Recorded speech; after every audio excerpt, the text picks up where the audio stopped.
Hi everyone, thank you so much for tuning into Carib Spice. As the video title suggests, I'm going to be talking about the L word, love.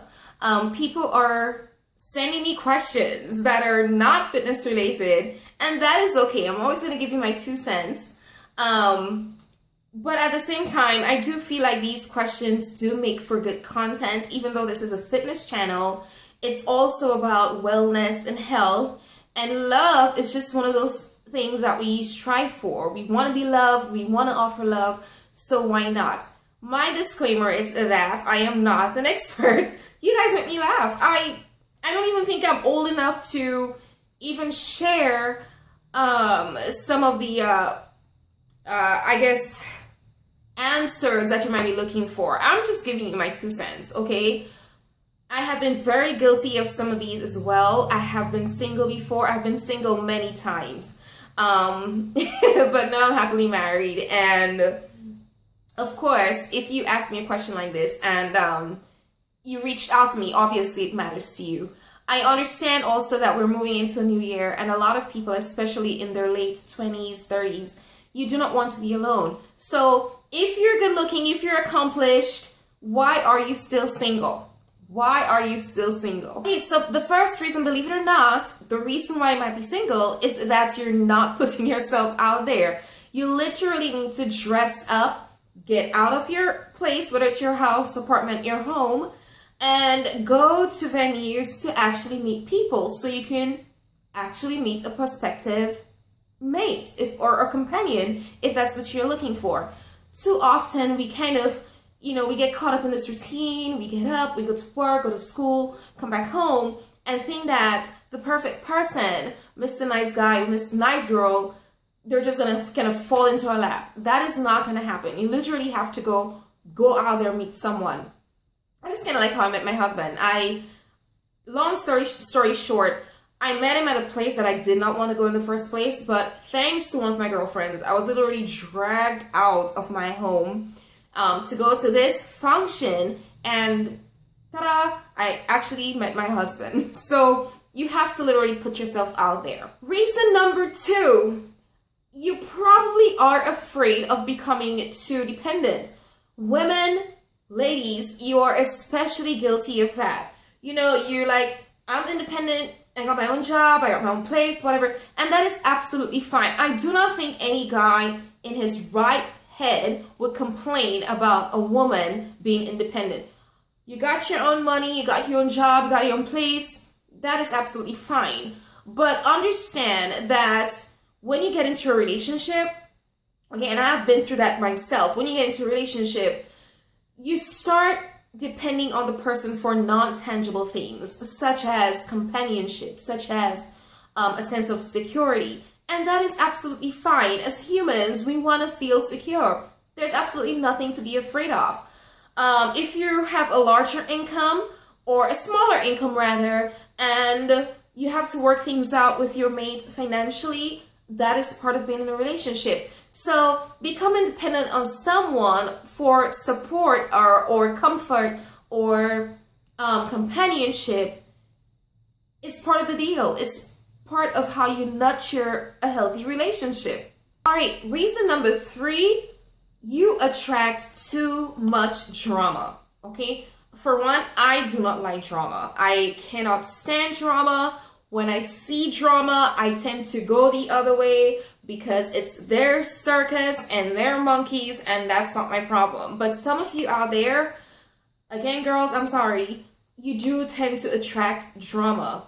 You work really, really hard at investing your time and your emotions into someone who is actually emotionally unavailable, and then you shut down or you become really bored with the person who is actually genuine and forthcoming. You're dramatic. You're being a drama queen.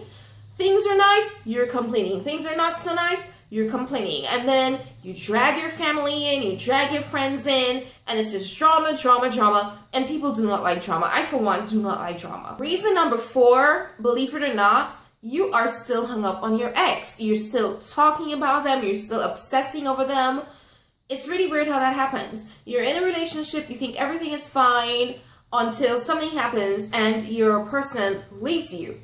When they leave you, you start feeling emotionally detached from that person. You start missing that relationship. So the present person who comes into the person who walks into your life, they kind of pay for that, okay, because you idolize your ex so much. You expect that person to be just like your ex, and when they do not match up to that expectation, they suffer. Well, ain't nobody gonna stay in a relationship where they're gonna suffer. That person is gonna leave because you're still hung up and you're still obsessing over your ex.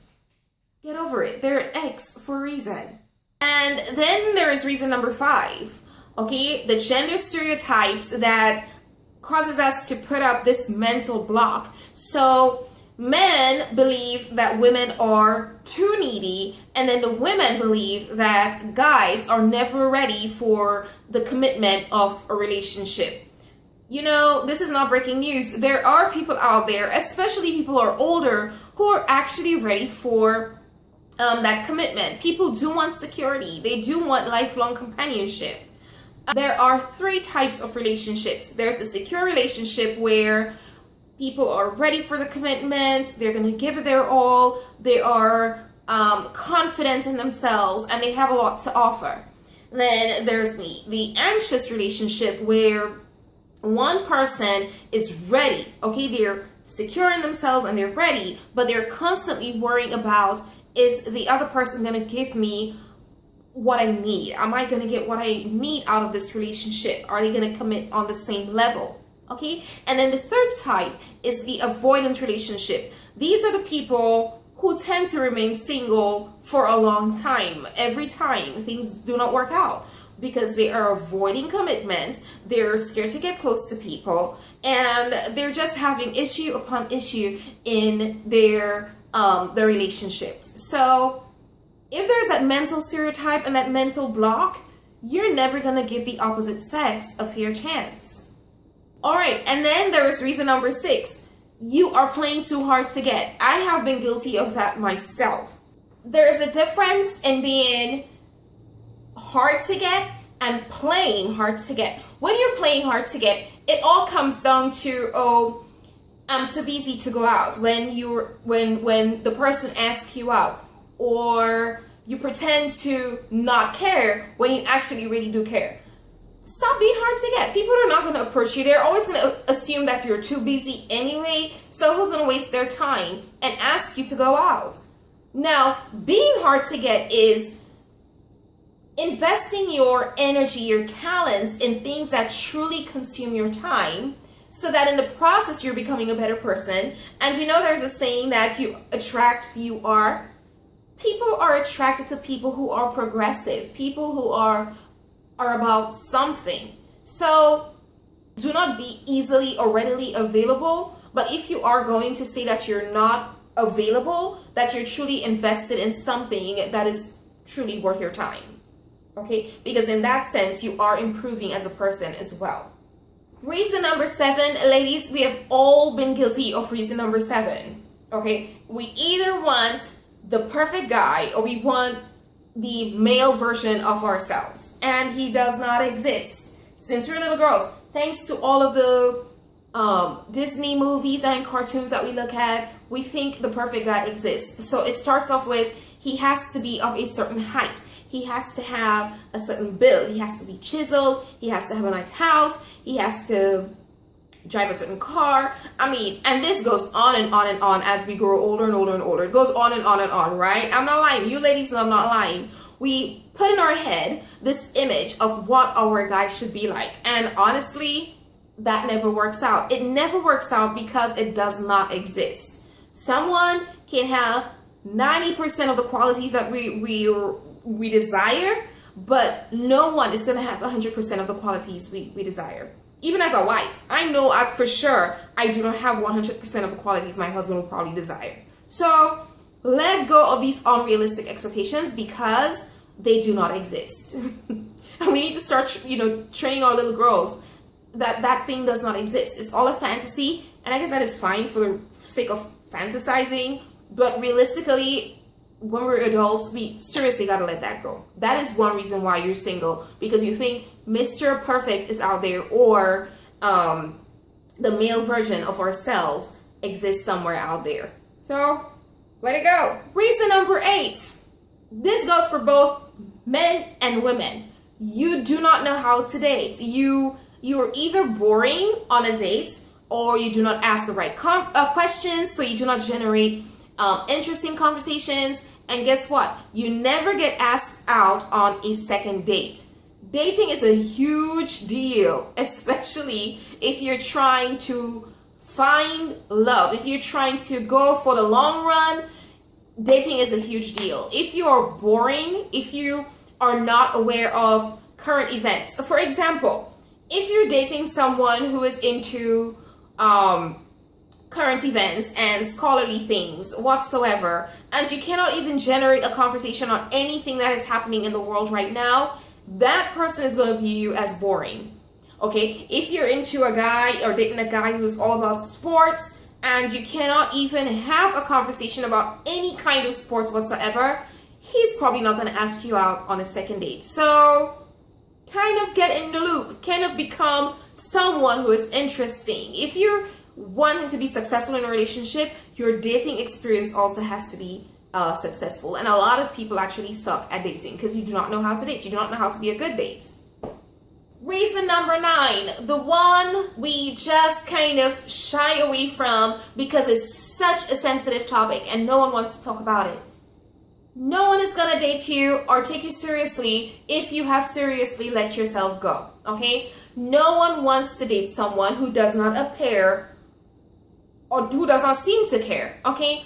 Ladies, especially older ladies, we tend to have this tall order of what our companion should be like. Oh, he has to have a 6-figure income, a 6-pack, yada, yada, yada. Well, you know what? Carib Spice is just gonna tell you, if you want a catch, you've got to be a catch yourself. I'm getting all these complaints that people do not want to date, you're not taking you seriously. It probably has something to do with just how you take care of yourself or you present yourself, okay?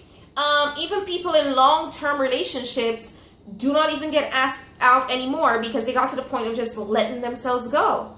It is honestly a harsh reality. No one wants to talk about it, but it's one reason, I assure you, that people do not ask you out on a second date, or people just do not take you seriously because you do not seem to care about yourself. And then my faithful subscribers, reason number 10, and I stand strongly by this. If you are still single, okay, or you're always single, or relationships do not seem to work out, maybe you are just not ready. Some of us feel a little bit pressured when we see our friends settling down, they got married, they have kids, people are just moving on, they're successful, and you just seem to kind of you're stuck in this rut. You're not moving forward, especially in the land of love. So you're rushing yourself to meet people, okay? Maybe you're just not emotionally ready. Maybe you're just not ready to start sharing your time, to start depending on someone else for that security that you're going to start feeling when you fall in love. I don't know. And I absolutely think it's fine if you're not ready to just not waste people's time. People usually say, you know, oh, I'm just dating, but I'm not serious about anything. Stop wasting people's time, okay? Or even if you are dating and you're not serious, be very straight up about it and not waste people's time. So there you have it, guys. I really hope this video helps you.